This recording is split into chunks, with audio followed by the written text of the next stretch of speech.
Yeah, don't remind the king. Look, he's still in the cave. He's still in the cave like that. Okay?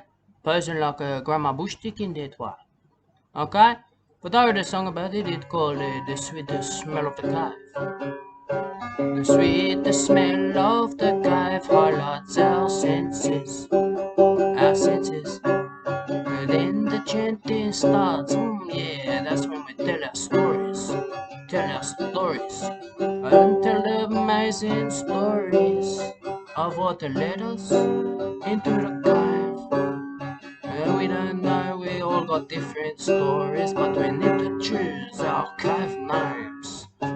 Yeah, according to the king, the water tiger is taken. That's taken. Okay? But the late nights in the cave leave us confused and irritated. We don't hide our luck misery, and we speak openly about our luck happiness.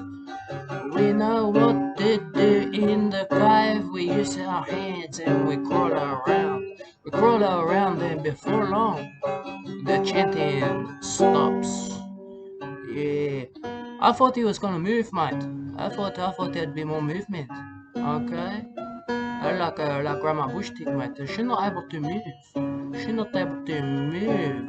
Refuse to the lounge with obesity in that way. I can tell you. I can tell you that.